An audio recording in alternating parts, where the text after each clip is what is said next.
All right, welcome back to another After Dark, everyone.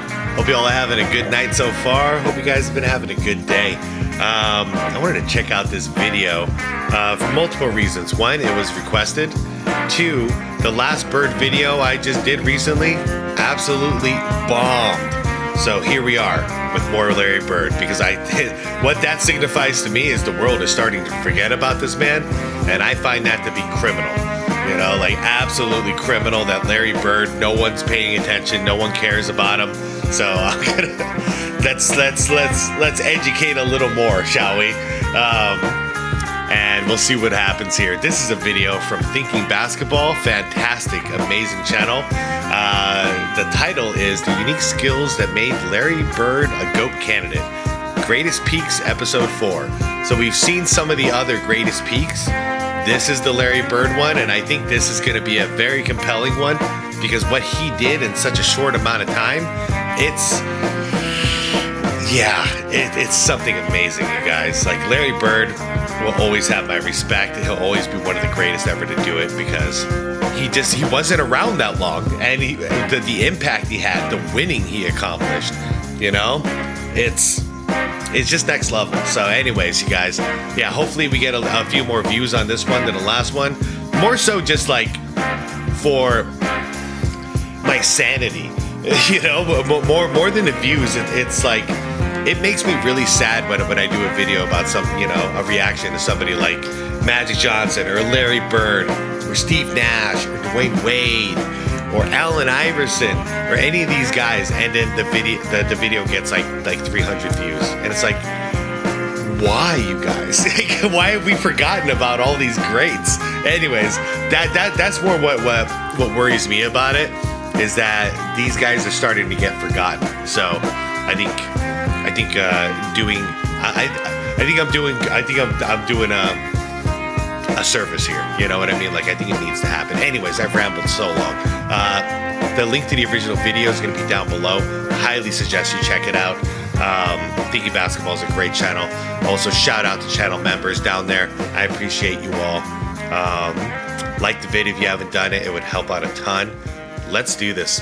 Let's enjoy one of the greatest peaks in NBA history. Larry, legend. The first episodes of this series have been about big men, because the game was built for their dominance back then. Less spacing and no three-pointer placed a premium on rim protection and on interior scoring. Yep. There were a few non-bigs who could hang with the Giants. Julius Erving's aerial wizardry earned him the MVP in 1981, and Oscar Robertson won the award in 1964 as a 6'5" guard. But Larry Bird was like none of these players. He was something entirely unique that the basketball world had never seen before. And we never did again. And hasn't seen since. You are watching what Magic Johnson was right. There will never ever be another Larry Bird. No way. There will also never be another Magic, and there'll never be another This MJ. series tackles one question. Who was the best at his best? We start at the ABA merger and go through the best multi-year stretches, examining the legends who provided the most on-court impact. These are the greatest peaks. 85-86, let's go. 7 minutes left. Larry Bird follows his own shot. Oh, Bird burst onto the scene in the 80s with his own brand of basketball alchemy. At 6'9", he could play in the post, but was also a world-class outside shooter who could pass. Let's start with the most basic part of this equation, his post game. Bird's most traditional back-to-the-basket move was a lefty hook. He loved physicality, note the little hip check to claim space, and he could roll this over most defenders. I hate to say it, but watch what he does with the butt.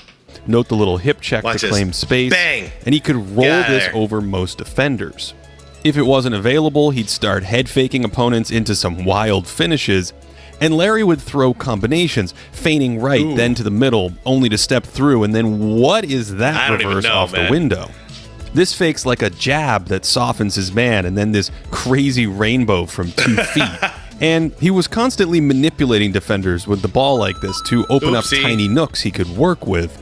At times, it felt hypnotic, like Charles Xavier whispering in defenders' heads. Where are you going? This is choreographed embarrassment because Bird had the league shook with his shooting, man. and they were on high alert because he could rock you in your face with this quick fadeaway. This was Larry's moneymaker in these spots, and like most of his game, it was quick hitting, catching defenders off guard by flowing right into the release. It's funny how so many of the greatest players to ever do it, their bread and butter was in the post, but no one's really playing in the post anymore. He's already started the move here before catching it. Yep. And Bird even turned that fadeaway into the OG step back at times. Kiki Vandeweghe is often credited with popularizing the move with this little two-step, but Bird was the first star to unleash it regularly, and certainly with sharper footwork than Kiki. It served Larry well because... Yo, was that Dominique? And certainly with sharper footwork than... Is that 21? I can't tell. Kiki. I think that's Dominique. Yeah, that's 21. It served Larry well because defenders respected his fakes, and he was comfortable falling away. You'll notice that a bunch of these are long twos. Bird's first coach, Bill Fitch, discouraged three-pointers, and it wasn't until about 1985 that Larry started launching more than one per game. Bird was pretty much the best all-around shooter of that era, sprinkling in a variety of outside jumpers, and no one could match his 90% free throw shooting and 40% three-point shooting. Dude, Kevin McHale did the touch pass just like Bird does. Watch this. And no one could match his 90% free throw shooting and 40% three-point shooting. Although his volume from deep was low, Steph Curry takes more threes in a typical season than Bird did from 1984 to 1987 combined, and so it's not totally clear how much long ball Larry left on the scoreboard. From 85 to 87, Larry was far more effective from downtown versus weaker defenses, probably because they left him open in these spots, more like he was just a normal player.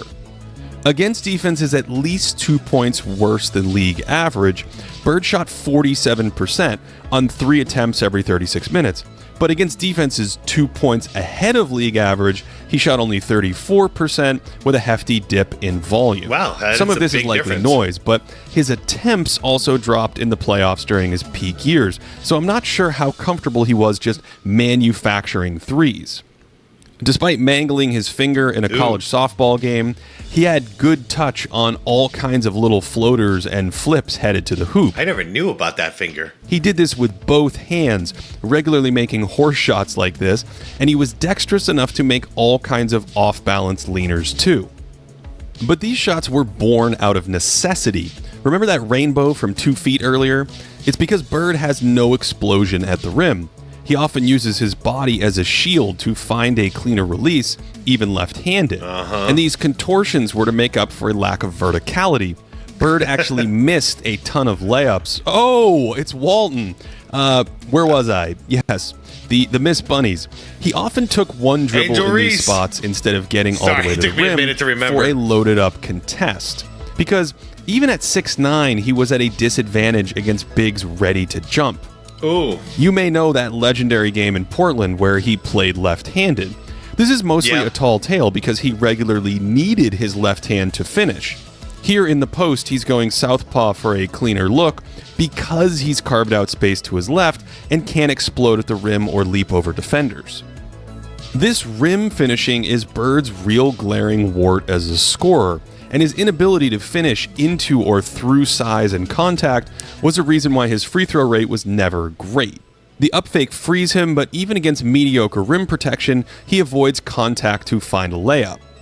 Here he spins clear but resorts to a floater from point-blank range. At his apex, Bird was a huge regular season scorer, 28 points per 75, on true shooting percentage 7% ahead of the league. Nice. But his best 3-year stretch as a playoff scorer from 1984 to 1986 was closer to 24 points per 75 on plus 5% efficiency. We see a similar story in the regular season against stronger defenses, using those splits from earlier. His scoring dipped from nearly 27 points per 75 down to under 23 with a drop in efficiency.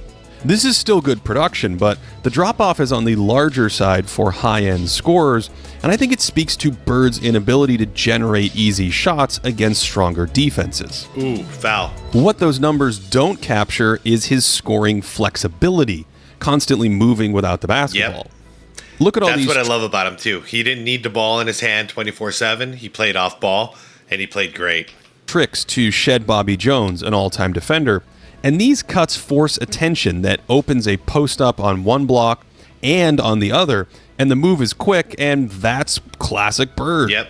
Let me put it this way. Before there was Steph Curry, there was Ray Allen. Before there was Ray, there was Reggie Miller. Before there was Reggie, there was Larry freaking Bird. Shooting means you have to chase him, and his post-game leads to denials, but then he countercuts, and that is a slick finish. That is. Bird was an expert at finding little cracks in the defense like this, not at layups, and you can see this perfectly in transition here. Bird likes to float to the wing for three, but as the ball turns the corner, Bird knows that brings help, and basket cuts right behind it, and of course he makes that nonsense. That is a wild play. He relentlessly pursued advantages. Did you catch it? The ball is reversed, so he swings his leg across his defender to seal and go. Oh, yeah. A good passer hits him for a layup there, but that's okay because the attention allows a clear ISO touch for Robert Parrish. Bird's off-ball game lets him fit next to other great scorers who need the rock, like Kevin McHale, but it also helps him mesh with good passers who learn to see what Bird sees. Larry slows down here to keep his man outside of an empty paint, and Dennis Johnson turns that into a bunny. They had this read down, and it's possible because all these defenders are worried about Bird curling up for an open shot.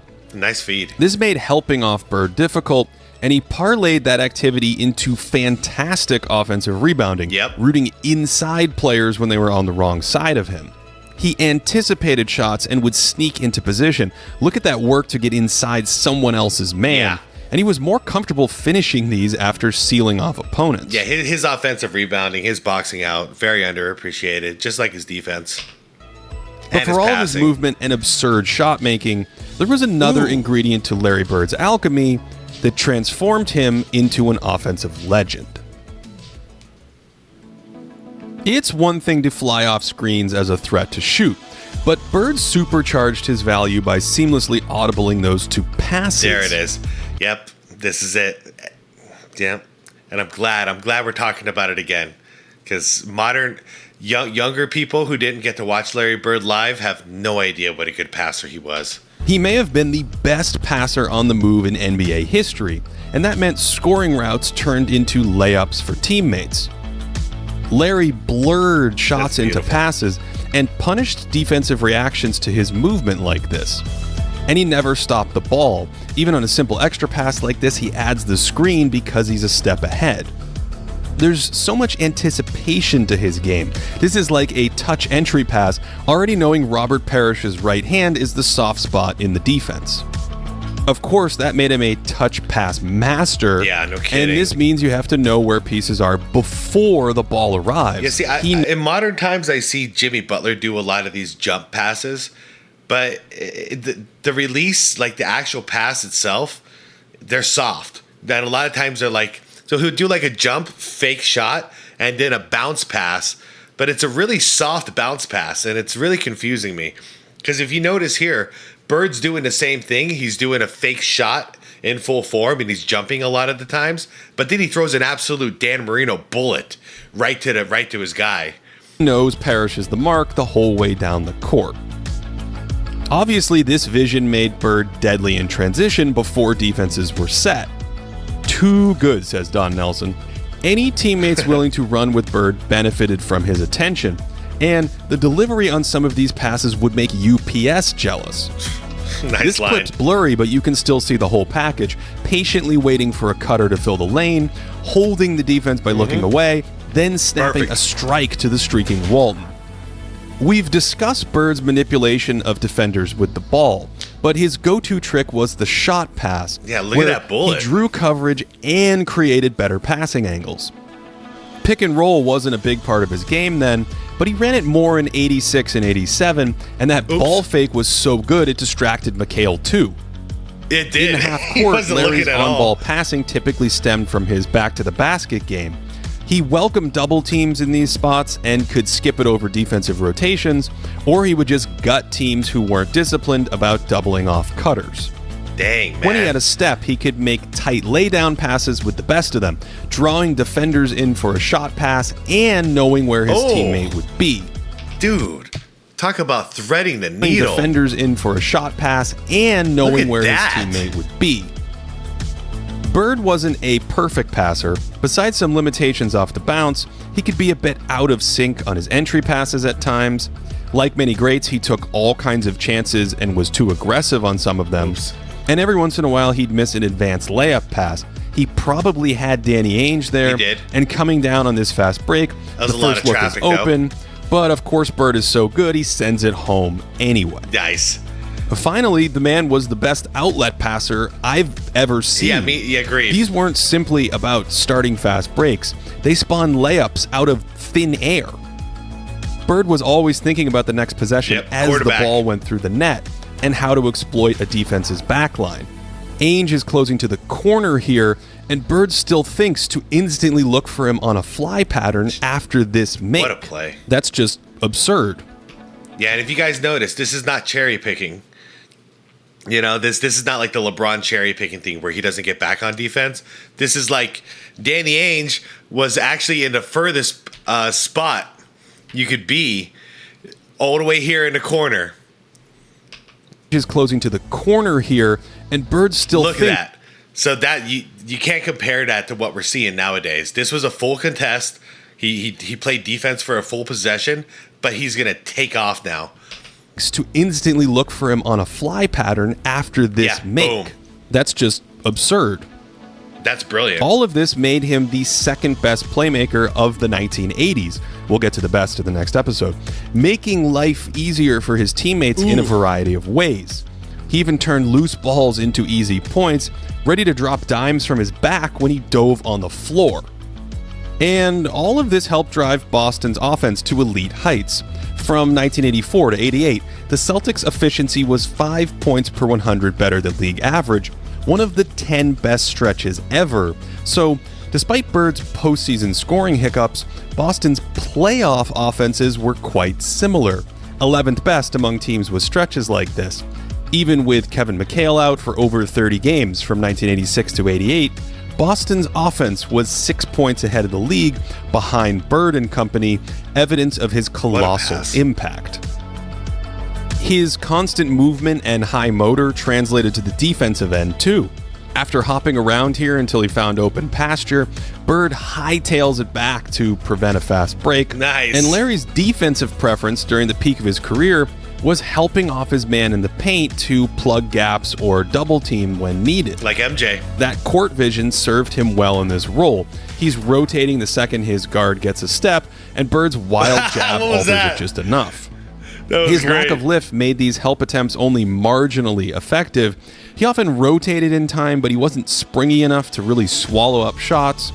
But basketball is a game of percentages, and Bird's constant presence was just enough to turn layups into misses at times, and sometimes these reactions helped make plays a touch easier for his teammates. Yep. I mean, contesting the shot is the goal. Blocks and stuff, that's bonus. But I mean, if you're a good defender, you're disrupting the player's offensive flow, and you're disrupting the player's shot. Most importantly, blocks, that's whatever. Was just there constantly, and at 6'9" was large enough in spots to protect the rim. Yeah, like that. That would have been an easy 2 if Bird wasn't in there disrupting. But there's no stat for this. Forward.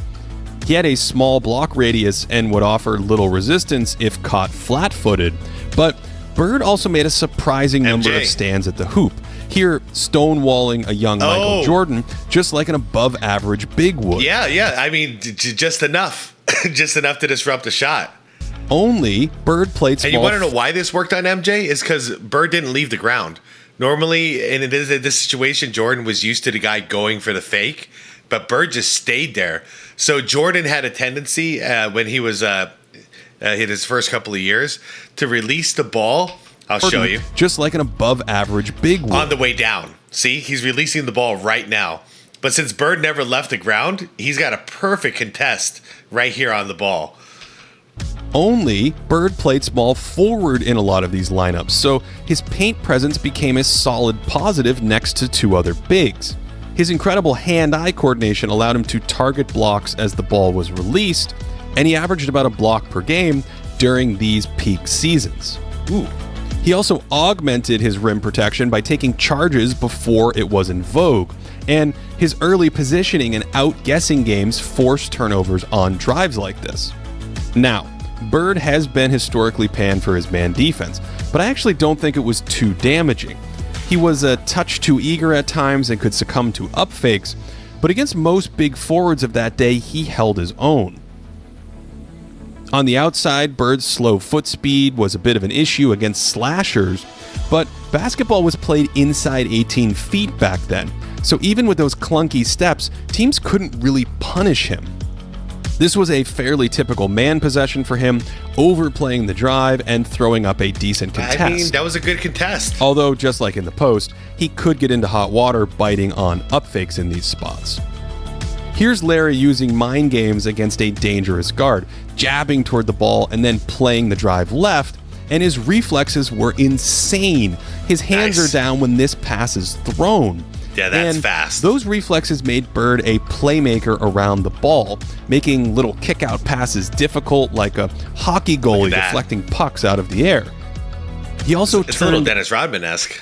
Basic entry passes into an adventure at times with what looked like a sort of basketball spidey sense.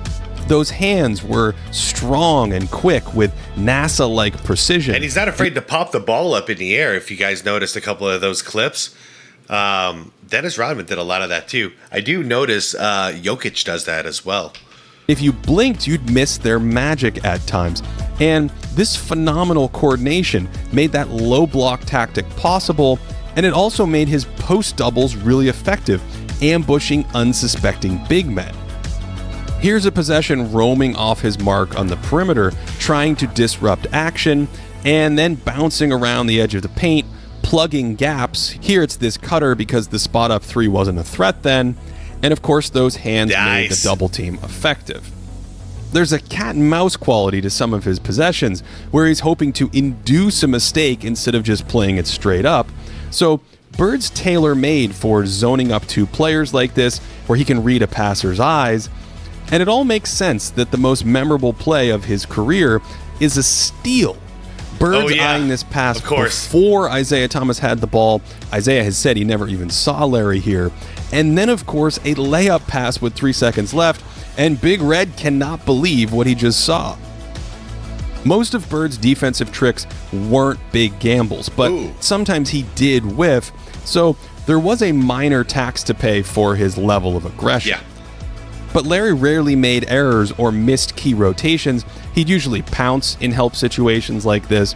And overall, I think it's easy to see why he made consecutive all-defensive teams from 1982 to 1984. This value bubbles up when we look at Bird's handful of missed games in 1987 and 1988. The Celtics were only a point per game better than their opponents without Bird, or roughly a 45-win pace, but with him they were +7, or a 61-win pace. The changes in 1989, when Larry missed the entire season, were nearly identical. Perhaps more notable is what happened when McHale missed large chunks of time. The Celtics were a 64-win team with Kevin, and without him they played at a 57-win pace in 31 games. That means that Boston was still a borderline championship team without McHale, yet maxed out as an all-time team at 67 wins because Bird could fit next to a star who ostensibly played his own position. That's incredibly impressive to me, and evidence that he's one of the most scalable players ever, able to fit next to a variety of high-end talent. That's a damn good point, man. That's a damn good point, because the two stars, the two guys who were getting the most looks were both forwards.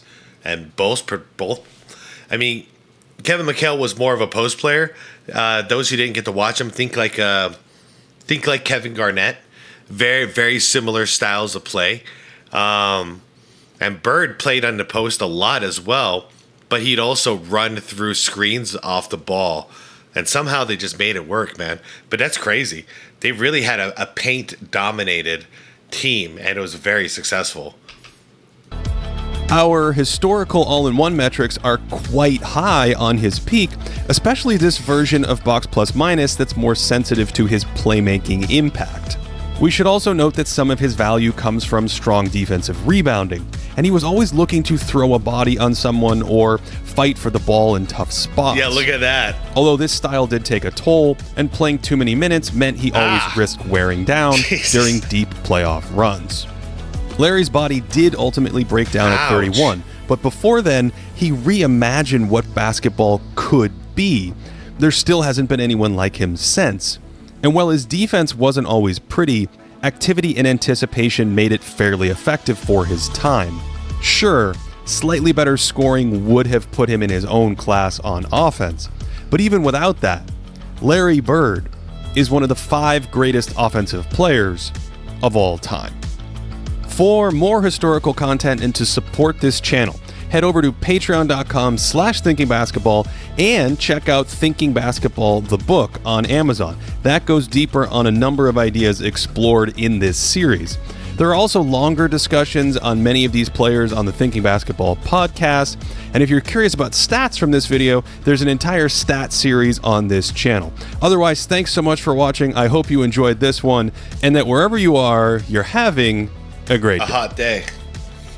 Now, great video. The only thing, I mean, he did not mention, I don't think he did at least, Bird got 3 rings in that short period of time. And the reason why I have so much respect for people like this is that, yes, he had a shorter career than, okay, the direct comparison is LeBron James because they're both small forwards, right? Small forward greats. You got one guy who never dove on the ground for the ball, never sacrificed his body for the team, for the win, for the championship. And then you got a guy like Bird who did it. And his career was shorter for it, but guess what? His team won because of it. I respect guys like Bird. You know what I mean? Not guys that are like, they're here for 22 years, but they're not really here. They're not really giving it their all because they're focusing more on longevity and getting another paycheck each year than they are on really giving it their all. I mean, when I was in the food industry, man, the majority of my life, I mean, looking back on it now, it feels a little different. But like in the moment, man, I was leading by example. I sacrificed my body. I got bad legs. I got a bad left shoulder. You know, I got a lot of bad body parts now because of what I did, and I don't regret it at all. You know what I mean? Because like we were successful. In my mind, we won. We kept winning, and that's all that matters. You know, it wasn't just me winning; it was the whole team winning, and that's the way I've always lived life, and that's the way I've always admired people like Larry Bird, Michael Jordan. You know, these kind of guys who would, Kobe Bryant. You know, who would sacrifice their body for the win, for their teammates. You know, for the organization, whatever. That's the way I was taught. So yeah, seeing all this like the soft stuff now, the half-assed, I'm not gonna dive on the ball, you know, it's not that important, it's just basketball stuff. I'm not with it, you guys. So yeah, you can throw whatever stats you want at me, but it's not gonna be the same as watching somebody like Larry Bird, where it's less about statistics, even though, come on, let's be real, Bird racked up his fair share of stats too. But the stuff that he's doing, that you see, the weak side help, the disrupting the shots on a defensive end, you know, all these, the diving out of bounds to save a ball. Guess what?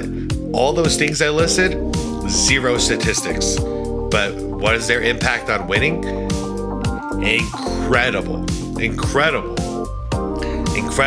It leads the charge. It sets the tone. You know, sets the tone for the rest of the guys. They see that their best player, their leader, is diving on the ground to save balls. That inspires everybody else to do the same. That's why I love it. That's why I believe in leading by example. And that's why, Larry Legend, man, do you deserve more views, Mr. Bird. We'll see how this one goes. But I hope so, man. If not, I'm just gonna keep doing like a bird video every week until I see him like gaining in popularity. I'll do it just to be a stubborn asshole. Anyways, you guys, I am out of here. Once again, the Thinking Basketball channel down below. It's linked in the description for you if you guys want to check it out. And I'll be checking out more of these videos in the near future. Guys, thanks for watching with me. I'll see you all in the comments. Leave your comments in there, and we'll have a good old conversation like usual. Shout out to members. Like the vid if you didn't do it yet. Dislike it twice if you didn't like it. And if you don't get it, you don't get it. Subscribe to the channel if you want more content like this. And most importantly, be water, my friends.